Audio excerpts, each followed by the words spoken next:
अस्सलाम वालेकुम दोस्तों, अपनी नेक्स्ट वीडियो के साथ आपको वेलकम करता हूं अपने इस चैनल में। उम्मीद है सब खैरियत से होंगे। तो चलते हैं आज की अहम न्यूज़ की जानिब। सबसे पहले तो बात करेंगे स्पेन इमिग्रेंट्स के लिए जो एक बहुत अच्छा कानून जो है वो उसकी अपडेट जो है वो सामने आई है, उस पर बात करेंगे तफसीली और आपको बताऊंगा किस तरह से ये कानून इमिग्रेंट्स के लिए फ़ायदेमंद है। उसके बाद कनाडा नया ऐलान, मज़ीद ममालिक को ETA के कैटेगरी में डाल दिया गया है, यानी कि इन ममालिक के बाशिंदों को अब वीज़े की ज़रूरत नहीं होगी। ये ममालिक कौन से हैं इस पर मैं बात करूंगा। उसके बाद इन ममालिक के लाइसेंस स्पेन में मंजूर हैं। इन ममालिक के साथ जो है वो स्पेन का मुआहदा है काफ़ी सालों से। कुछ नए ममालिक हैं जिनके साथ नया मुआहदा हुआ है। इन तमाम की लिस्ट मैं आपको प्रोवाइड करूंगा कि कौन कौन से मुल्कों के ड्राइविंग लाइसेंस जो हैं आपका उन पे आगे स्पेन में ड्राइविंग कर सकते हैं। उसके बाद यूरोपीय ममालिक के इमिग्रेंट्स पर नए इक़दाम कौन से होने वाले हैं, इमिग्रेंट्स के लिए कौन सी नई जो है वो पॉलिसीज़ और कौन से नए इक़दाम करने जा रहे हैं यूरोपीय यूनियन के ममालिक, इस पर बात करेंगे वीडियो के आखिर में। दोस्तों, मैंने आप लोगों के लिए स्पेन इमिग्रेंट्स के लिए बहुत अच्छा एक कानून जो है उसकी बारे में बात करनी थी, लेकिन एक और नई अपडेट जो है वो इसी दौरान मेरे सामने आई जो मैं आप लोगों के साथ लाजमी तौर पे शेयर करूंगा। आज से 2 दिन पहले स्पेन की सुप्रीम कोर्ट ने एक अहम फैसला जो है वो सुनाया है। उस फैसले के तहत ये कहा है कि कोई भी गैर मुल्की अगर 6 महीने से ज़्यादा बाहर रहता है स्पेन में और वो आता है और आप उसके डॉक्यूमेंट रिजेक्ट करते हैं, रिफ्यूज़ करते हैं, तो ये कानून की खिलाफ वर्जी या कानून के मुताबिक आप नहीं कर रहे। ये फैसला आया और अभी तफसीली फैसला डिटेल आना बाकी है। जैसे नई डिटेल आएगी वो भी आप लोगों के साथ शेयर करूंगा। असल में एक ईरानी औरत थी जिसके डॉक्यूमेंट को रिजेक्ट कर दिया गया था जिरोना में, जो कि उर्फ़ आम में हम स्पेनिश में उसको खिरोना भी बोलते हैं। एक प्रोविंस है कैटलोनिया की, वहाँ पे एक्स्ट्राखेरिया ने ईरानी औरत के डॉक्यूमेंट रिजेक्ट कर दिए थे क्योंकि वो 6 महीने से ज़्यादा बाहर रही थी रेजिडेंसी कार्ड पे, तो उसको रिजेक्ट कर दिया गया। तो उसने फिर अपीलों पे अपीलें करती गई और अब वो सुप्रीम कोर्ट तक पहुंची थी और सुप्रीम कोर्ट ने इन एक्स्ट्राखेरिया के फैसले को रिजेक्ट किया और साथ हुक्म दिया कि इस तरह की कोई भी कार्रवाई जो है वो कानून के मुताबिक नहीं है। नई डिटेल जैसे सामने आएगी वो अब आप लोगों के साथ शेयर करूंगा। अब बात करते हैं इमिग्रेंट्स के लिए अच्छा कानून कौन सा है।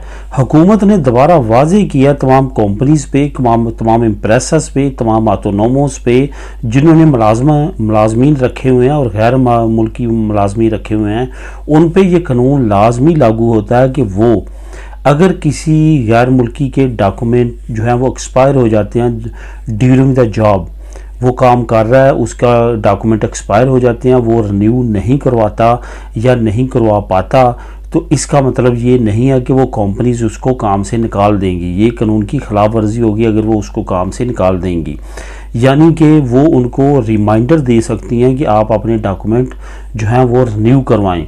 ये याद रखें कि गैर मुल्की जितने हैं वो रेजिडेंसी कार्ड अपने वक्त पे लाजमी तौर पे रिन्यू कराएं। उसका टाइम 2 महीने पहले, 3 महीने बाद आप अपने डॉक्यूमेंट रिन्यू करवाने पे लाजम हैं। अगर आप नहीं करवाएंगे तो आप कानून की खिलाफ वर्जी करेंगे। अब यह हुकूमत ने वाज़ेह कर दिया तमाम इम्प्रेसर्स पे कि वो कोई भी ऐसे गैर मुल्की को काम से नहीं निकाल सकते जिसके डॉक्यूमेंट एक्सपायर हो चुके हों। एक मरतबा जब उसका आलता हो जाता है और आलते के दौरान उसके डॉक्यूमेंट एक्सपायर हो जाते हैं तो आप उसको काम से नहीं निकाल सकते, उसका बाखा नहीं दे सकते। इस पे लाजमी तौर पे अमल किया जाएगा। अगर वो नहीं करेंगे तो वो कानून की खिलाफ वर्जी करेंगे और उन पे कार्रवाई हो सकती है। अब इस पे मज़ीद डिटेल जो है वो आप नीचे लिंक में दे देता हूँ, लिंक नंबर 1, आप उसको क्लिक करके उसको ख़ुद भी रीड कर सकेंगे। ये बहुत अच्छा फैसला, बहुत अच्छी अपडेट है स्पेशली इमिग्रेंट्स के लिए। अब बात करते हैं कनाडा की। कनाडा ने कुछ नए ममालिक के बारे में बात की है और कुछ नए ममालिक की जो है वो लिस्ट प्रोवाइड की है कि जिनके अब ETA ही सिर्फ लेना पड़ेगा उनको, उनके लिए अब ये लाजमी नहीं है कि वो अब जो है वो लेंगे लाजमी तौर पे वीज़ा। अब उनको भी उस कैटेगरी में डाल दिया गया है जहां पे आप ETA ले सकते हैं।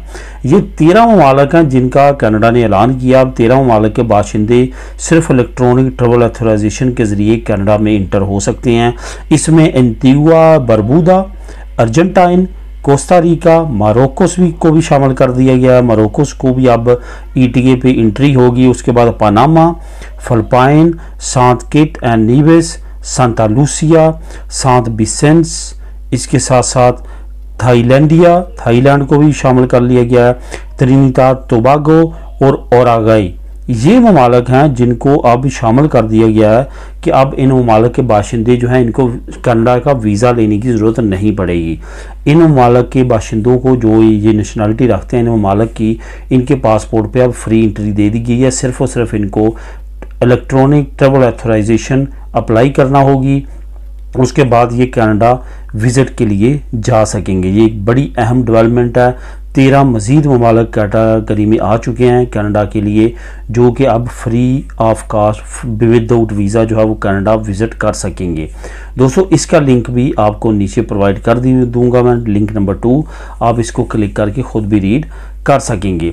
अब जो नेक्स्ट न्यूज़ है वो भी काफ़ी ज़्यादा अहम है, न्यूज़ से ज़्यादा ये इन्फॉर्मेशन है।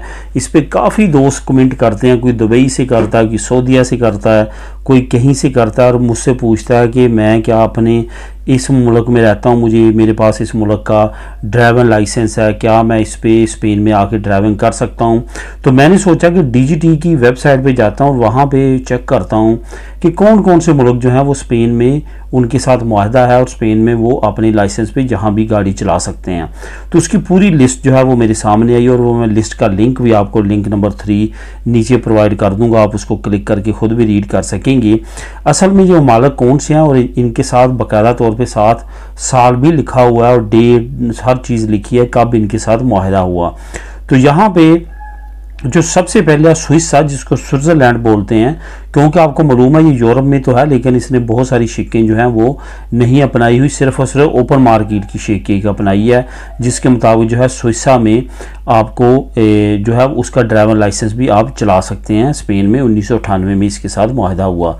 Andora, Korea, Japan, Argentina, Colombia, Ecuador, Uruguay, Peru, Morocco, Chile, Algeria, Algeria भी जिसे बोलते हैं, रिपब्लिक डोमिनिकाना, उसके बाद Paraguay, Bolivia, Philippines, Guatemala, Brazil, Serbia, Salvador, तुर्किया, उक्रेनिया, Tunis, Macedonia, Nicaragua, Monaco, Panama और कोस्टा रिका। ये वो ममालिक हैं जिनके साथ स्पेन का मुआहदा है। इन ममालिक का ड्राइवर लाइसेंस अगर के आपके पास है तो आप यहाँ पे स्पेन में आके विदाउट परमिशन किसी तरह की भी आप यहाँ पे गाड़ी चला सकते हैं।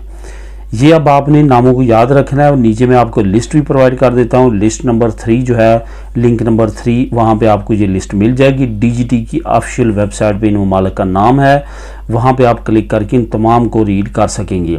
यहाँ तक बात है अरब ममालिक की, दुबई हुआ, बहरीन, ओमान, कतर, सऊदीया, इन ममालिक के इस लिस्ट में नाम नहीं है। वहाँ के ड्राइवर लाइसेंस आप यहाँ पे नहीं चला सकते, आपको यहाँ पे लाइसेंस करना पड़ेगा। अगर तो आप विज़िट पे आ रहे हैं तो वहाँ से इंटरनेशनल लाइसेंस बनवा के आएँ, वहाँ उस पर आप जो है वो 90 दिन तक कम से कम और ज़्यादा से ज़्यादा 6 महीने तक आप ड्राइविंग कर सकेंगे। अदरवाइज़ आप उनके नेशनल ड्राइविंग लाइसेंस पे यहाँ पे ड्राइव नहीं कर सकेंगे। तो ये आपकी बात बिल्कुल क्लियर हो जानी चाहिए। जब आप नीचे लिंक मज़ीद पढ़ेंगे तो आपको मज़ीद चीज़ें क्लियर हो जाएंगी। यूरोपीय ममालिक के इमिग्रेंट्स पे नए इक़दाम। असल में सबसे ज़्यादा जो इस वक्त यूरोपीय यूनियन के ममालिक तंग हैं इमिग्रेंट से, तंग से मुराद वहाँ पे इमिग्रेंट्स तो इतने ज़्यादा नहीं पहुँचते लेकिन वो डरे हुए बहुत ज़्यादा हैं। वो हैं वो स्टेट्स जो कि पोलैंड, हंगरी, लटविया, उस साइड पे जो हैं वो रोमानिया, बल्गारिया, उस साइड से जो लोग आते हैं रशिया साइड से, उन इमिग्रेंट से बहुत ज़्यादा वो घबराए हैं और जिसकी वजह से उन्होंने यूरोपीय यूनियन पे प्रेशर डालना शुरू कर दिया है कि वो उनको फंडिंग जारी करे और वहाँ पे बाड़ और दीवार बनाई जाए। ये याद रखें कि लटविया, हंगरी, पोलैंड, इन्होंने ऑलरेडी दीवारें और बार्स वगैरह बनाना शुरू कर दी हैं और इन्होंने काफ़ी हद तक वहाँ पे काम कंप्लीट कर लिया, स्पेशली हंगरी ने। और आपको ये भी बताता चलूँ कि कोई भी इमिग्रेंट से रिलेटेड इक़दाम होता है यूरोपीय यूनियन में सबसे ज़्यादा मुखालफत यही करते हैं। इनका ये कहना होता है कि हम इमिग्रेंट्स को एक्सेप्ट नहीं करेंगे। अभी पिछले दिनों जो असाइलम पैक्ट नया आया है यूरोपीय यूनियन ने जो लॉन्च करने जा रही है यूरोपीय यूनियन, इसकी मुखालफत भी सबसे ज़्यादा हंगरी ने, पोलैंड ने की थी और इन पे अब ये जुर्माना भी आयद किया जाएगा पर इमिग्रेंट अगर ये वो एक्सेप्ट नहीं करते। इस पे मैं ऑलरेडी आप लोगों के साथ बात कर चुका हूँ। तो अब इन्होंने फंडिंग की भी बात की है। ये फंडिंग के लिए काफ़ी ज़्यादा जोर डाल रहे हैं यूरोपीय यूनियन पे ताकि बाड़ बनाई जाए और दीवार बनाई जाए और उसके बाद तकरीबन नामुमकिन हो जाएगा उन साइडों से इमिग्रेंट का इन यूरोपीय ममालिक में इंटर होना। अगर आ भी सकेंगे तो वो बाकायदा तौर पे यूएनओ यूरोपीय यूनियन बॉर्डर फोर्स के तहत ही वो तमाम इकदाम करेंगी तो वो आएंगे, वरना उनके कोई भी चांसेस नहीं होंगे। तो इस पे भी काफ़ी ज़्यादा जो है वो अब हाइप क्रिएट हो रही है कि यूरोपीय यूनियन के ममालिक काफ़ी ज़्यादा तगदो कर रहे हैं कि इमिग्रेंट्स को इस तरीके के साथ भी रोका जाए। तो दोस्तों ये थी आज की अहम न्यूज़ और इन्फॉर्मेशन। मिलेगी नेक्स्ट वीडियो में नई अपडेट्स के साथ। अल्लाह हाफिज़।